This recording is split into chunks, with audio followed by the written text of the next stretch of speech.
আসসালামু আলাইকুম। লেনিন আহমেদ আপনাকে যুক্ত করা হয়েছে। বলেন আপনি। থ্যাংক ইউ আসিফ ভাই।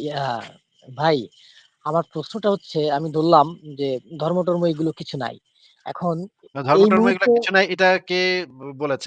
এটা আপনি ধরতেই বা যাবেন কেন? প্লিজ, এই আমি ধরনের আমি কথা, আমি এই ধরে ধরনের নিলাম। উদ্ভট, আচ্ছা ঠিক আছে, এই আর ধরনের আমি একটু উদ্ভট কথা। অন্যভাবে বলি। ভাই, কথার হ্যাঁ, কথাটা একটু শুনে নেন। এই ধরনের উদ্ভট কথা তো আমার লাইভে এসে বললে আপনি গাড়ি চালায় যাইবেন, যা ইচ্ছা মুখে যা ইচ্ছা আসে বলে যাবেন। এটা তো আমার লাইভে চলবে না ভাই। আচ্ছা ধরে ঠিক আছে, নিলাম আমি আমি ধর্ম-টর্ম সরি কিছুই ভাই। নাই। আমি ধর্ম-টর্ম সরি, কিছু শুনেন। নাই। ভাই, কথার মাঝখানে কথা বলেন না, একটু শোনেন আগে। ধর্ম-টর্ম বলে কিছু নাই। এই ধরনের কথা কোন পাগলে কবে কইছে? এবং এইটা আপনার ধরেই বা কেন নিতে হবে? ধর্ম-টর্ম তো অবশ্যই আছে।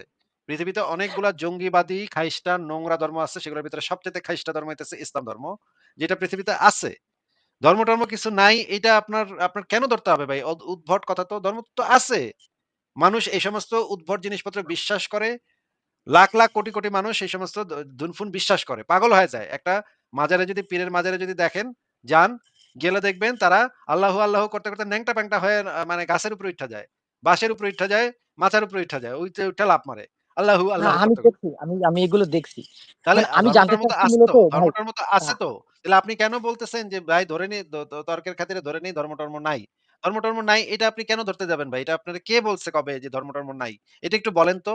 আমরা যেটা বলি যে ধর্মের যে দাবিগুলা, উদ্ভট দাবিগুলা সেগুলা মিথ্যা। কিন্তু ধর্ম নাই এরকম কথা তো আমরা কখনো বলি নাই। আমরা নাস্তিকরা তো কখনো বলি না যে ধর্ম-টর্ম বলে কিছু নাই। এটা কি আমরা কখনো বলছি? না না, আমি এরকম কিছু আপনার কাছ থেকে শুনি নাই। আমি আসলে ব্যাপারটা বোঝাতে চাচ্ছি কি যে একজন অসৎ লোক, একজন অসৎ লোক, এই লোকটার যে পরিণতি, এটা দেখা যায় কি, আমার পরিচিত অনেক ভদ্রলোক আছে যারা এতটা ধর্মকর্ম না করলেও মোটামুটি অনেক সময় বলে থাকেন যে আল্লাহ তার বিচার করবে। দেখা গেল এই কারণে ওই লোকটা নতুন ভাবে এক নতুন উদ্যমে কাজ করার একটা স্পৃহা পায়, তার একটা উৎসাহ জাগে যে না ঠিক আস্তে, আছে, আস্তে, এটা আস্তে, আস্তে, আস্তে, আস্তে, আস্তে। লেনিন ভাই, আস্তে, আস্তে, আস্তে। আচ্ছা ঠিক আছে। বাংলাদেশের যে মানুষ আছে, বাংলাদেশের মানুষ তো খুবই ধর্মপ্রাণ, ধর্মপ্রবণ নাকি ভাই? হ্যাঁ, বলা যায়। আ পাকিস্তানের মানুষ তো আরো বেশি ধর্মপ্রবণ, ধর্মপ্রাণ নাকি?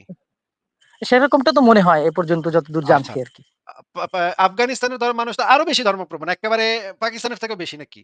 হ্যাঁ হ্যাঁ, ওই ওই সেন্সে তো বেশি বলা যায়, প্লাসের দিকেই আচ্ছা, আছে তাইলে এখনো। তাইলে আমরা ৩ টা দেশ পাইলাম যারা খুবই ধর্মপ্রবণ, ধর্ম তারা একদম কঠিনভাবে মানতেছে।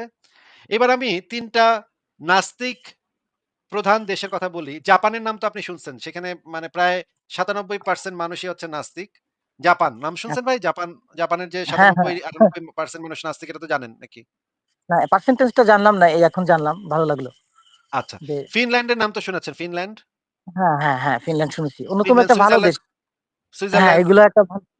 হ্যাঁ হ্যাঁ সুইডেন, সুইডেন নাম তো শুনেছেন। হ্যাঁ। হুম। ওই পোর্শনে অনেকগুলো তারপরে দেশ আছে যারা অনেক বেশি নেদারল্যান্ডস, ভালো, আমি যতদূর জানছি। হ্যাঁ।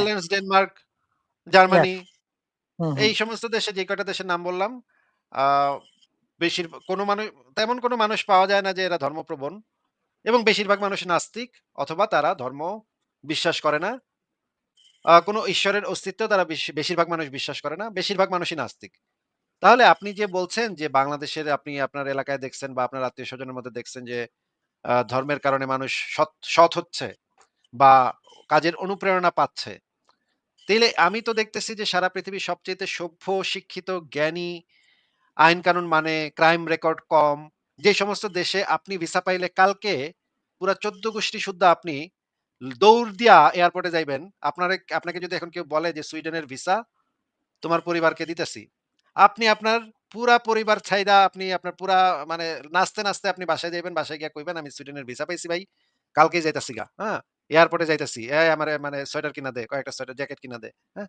আমি নিশ্চিত আপনি কালকের সকালের ভিতরে মানে সুইডেনে রওনা হ্যাঁ, দিবেন। আমি চেষ্টা করবো যে যত দ্রুত এখান থেকে চলে যাওয়া যায়, এটা হ্যাঁ, আমিও হ্যাঁ, স্বীকার করি। অবশ্যই। কিন্তু যদি আপনার আফগানিস্তানের ভিসা লাগে তাইলে কি করবেন কন তো ভাই? না, আমি এটা রাজি হব না। এটা, এই বিষয়টা নিয়ে আপনি আগেও, কয়েকদিন আগেও আমি দেখলাম আপনি কথা বলছিলেন আরো কোন তাইলে একজনের সাথে। তাইলে আমি আপনি যে বলতেছেন যে ধর্মের প্রভাবের কারণে মানুষের ভিতরে অনুপ্রেরণা বাড়ে বা অসৎ কাজ থেকে বিরত থাকে। আমি তো এটা বাস্তবে তো দেখতেছি না। আমি তো বাস্তবে দেখতেছি যে, আচ্ছা, আপনাকে আমি ২ টা স্ট্যাটিস্টিক্যাল ডেটা দেখাই। স্ক্রিনে একটু তাকান তো ভাই। হ্যাঁ এইখানে আমি দেখাচ্ছি যে কোন দেশে ধর্মের প্রভাব বেশি, কোন দেশে ধর্মের প্রভাব কম। এখানে দেখা যাচ্ছে বাংলাদেশের ৮১% মানুষ প্রচন্ড ধর্মপ্রবণ। পাকিস্তানের ৯৪% মানুষ প্রচন্ড ধর্মপ্রবণ। হুম আফগানিস্তানের ৯২, ইন্দোনেশিয়াতে ৯৩, ইথিওপিয়াতে ৯৯। আ এই দেশগুলা হইতেছে প্রচন্ড ধর্মপ্রবণ। আর ধর্মহীন দেশগুলা কি, কি? ধর্মহীন দেশগুলা আমরা দেখি। আ আরেকটা রেকর্ড আছে এখানে, এটা হচ্ছে ধর্মহীনদের record. Norway, United Kingdom, Germany, France, Spain, এই দেশগুলা হইতেছে ধর্মহীনদের দেশ। সুইডেন, জাপান, এই দেশগুলা হচ্ছে ধর্মহীনদের দেশ। এই হুম, হুম। দেশগুলা পাশাপাশি রাখলে কোন দেশগুলাকে আপনার শিক্ষিত, সভ্য, অপরাধ প্রবণতা কম, মানুষের মানবাধিকার ভালো, কোন দেশগুলাকে আপনার মনে হচ্ছে বলেন তো একটু? ভাই এটা তো আমিও বুঝতেছি, আপনিও বুঝতেছেন, বুঝছেন? এখন আমার তো জটিলতাটা এখানে না, আমার জটিলতাটা হচ্ছে আমি বেশ কিছুদিন ধরে ধর্ম নিয়ে রিসার্চ করছি। যতটুকু পারছি, আমি এরকম অতটা কিতাব ঘাটা হয় না আমার। আমি আপনাদের ইয়াগুলো দেখি, অনুষ্ঠানগুলো দেখি। আমি আসলে লেখাপড়া শেষ করার পরে চাকরি-টাকরি শেষ করে নিজে ব্যবসা করি। তো আমি আমার এই চলার সময় আমি কিছু প্রবলেমের সম্মুখীন হইছি। যে প্রবলেমস গুলো আসলে অশিক্ষিত এবং বেশ কিছু লোক আছে যারা মানে ধর্ম নিয়ে চলে বা এই মানে অদ্ভুত একটা জায়গাতে আমি থাকি। আমার গ্রামে আমি থাকি। এইখানে আমি লক্ষ্য আচ্ছা, করছি যে তাহলে শুধু তাহলে লেনিন ভাই, আপনি কিন্তু আপনার ভিডিও ক্যামেরা অন করে ঢুকেছেন। আমি আপনাকে সাবধান করে দিচ্ছি যে আপনি যেহেতু ভিডিও ক্যামেরা অন করে ঢুকেছেন, আপনি এমন কিছু বলবেন না যেটাতে আপনার নিরাপত্তা বিঘ্নিত হয়। হ্যাঁ, বলেন। না ভাই, আমি এখনো একজন আস্তিক। আমি আপনার সাথে এটা নিয়ে কোনো করব না। আমি ভালো মানের একজন আস্তিক। কিন্তু আমি আমার কথা হচ্ছে যে আমি যে ধর্মটা আস্তিক বলতে আমি বুঝাচ্ছি যে নিশ্চয়ই কেউ না কেউ থাকতে পারে বা আছে। কিন্তু এক্সাক্টলি সে যে আল্লাহ বা ঈশ্বর বা গড এরকম কোনো কিছু কিনা বা এটা কি নেচার কিনা আমি এ বিষয়ে সিওর না। আমার কেন জানি মনে হয়, আমি ফিজিক্সের স্টুডেন্ট, অনার্স মাস্টার্স ফিজিক্সই করছি। তো আমার সবসময় কেন জানি মনে হচ্ছে যে লাস্ট একটা স্টেজ আছে, ওখানে গিয়ে একটা সমস্যা আছে। এই সমস্যাটা তাহলে আচ্ছা, কোত্থেকে আসলো? ফিজিক্সে যে আপনি পড়েছেন, ফিজিক্সে কি এমন কোন তত্ত্বের কথা আমাদেরকে বলতে পারবেন যে এই তত্ত্বের ভিতরে বলা হয়েছে যে কেন জানি আমার মনে হয় যে এই তত্ত্বটা সঠিক। হ্যাঁ? এইটা কোন ফিজিক্সের কোন একটা তত্ত্বে প্রমাণ হিসেবে ব্যবহৃত হয়েছে। এরকম কি দেখাতে পারবেন? কেন যেন ওই বিজ্ঞানী যে পরীক্ষা করছে সে বলছে, "কেন যেন আমার মনে হয় যে এটা সঠিক।" এই কথাটা প্রমাণ হিসেবে কি কোথাও ব্যবহৃত হয়েছে এ পর্যন্ত? না, এর কোনো এর অ্যাকচুয়ালি এরকম কোনো প্রমাণ নাই। এটা সত্য কথা। তাহলে এটা সত্য তাহলে কথা। প্রমাণ ছাড়া যদি কেউ কোন কিছু বিশ্বাস করে সেটাকে তো বাই ডেফিনিশন অন্ধবিশ্বাস বলে, তাই না?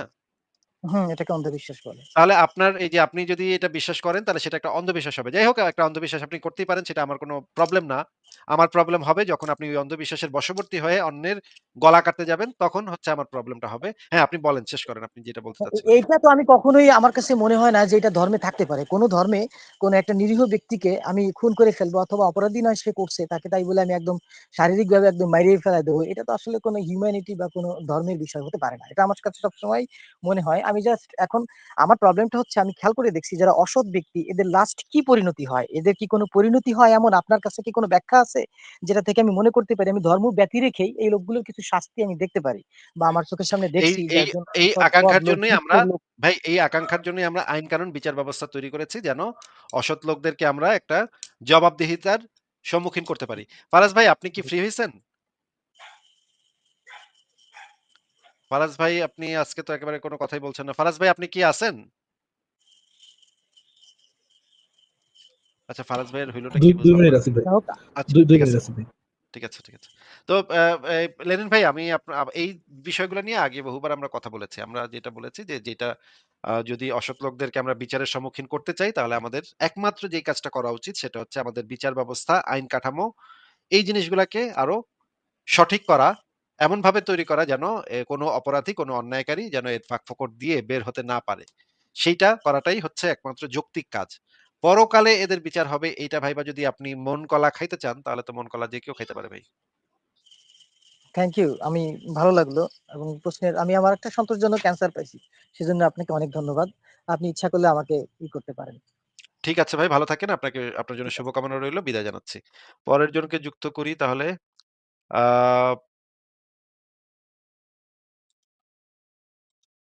হাসিবুল হাসান আপনাকে যুক্ত করা হয়েছে। হাসিবুল হাসান, আপনি বলেন তাহলে। হ্যালো। হ্যাঁ, বলেন হাসিবুল হাসান, বলেন। আচ্ছা, আমি একটা ওই আপনার ইমেইল করেছি। কয়েকদিন আগে কথা বলছিলাম আপনার সাথে। আ তো আপনি মনে হয় ভুলে গেছেন বা দেখা করেন। আমি আপনার সাথে কিছু বিষয়ে আলাপ করতে যাচ্ছিলাম। সেটা আমি এই পাবলিক প্লেসে বলা ভালো মনে করছি না। আ যেটা আলাদা বলা উচিত। তো আমি একটা মেইল করছি, সেখানে সামারি কিছু কথা আছে। বানান কিছু ভুল-টুল থাকতে পারে। আমি তো রিভিশন দেইনি। আপনি যদি দেখেন এরপর আমাকে কোন সময় যদি ব্যাক স্টেজে কানেক্ট করেন তখন সেই বিষয়ে আলাপ করতে পারি। অনেক কথা আছে, সব কথা লিখিনি। অল্প কয়েকটা কথা একটা আইডিয়া দেওয়ার জন্য লিখেছি। ইমেইলের সাবজেক্ট লাইনে লিখেছি যে আলো আসবেই বা এরকম বা আলো আসছে এরকম কিছু লিখেছে। আচ্ছা বুঝতে পেরেছি। হ্যাঁ, এটা আমি পড়েছি। আমি আপনাকে উত্তর দিব কিন্তু আ যেই পরিমাণে ব্যস্ত থাকি আসলে মানে উত্তর দেওয়াটা একটু মুশকিল হয়ে অনেক মেইল জমে আমাকে আছে তো লিখেও এজন্য। লিখে দেওয়ার দরকার নাই। আপনি একটা টাইম দিলে বা আমাদের সাথে টাইম মিললে পরে একদিন হয়তোবা কথা বললাম যখন আপনার সময় থাকে এবং আমার সময় মিলে। আচ্ছা ঠিক আছে আমি আপনাকে রিপ্লাই দিব। ঠিক আছে। আচ্ছা থ্যাংক ইউ। আর কি, এটুকুর কি জন্য। কিছু বলবেন ভাই?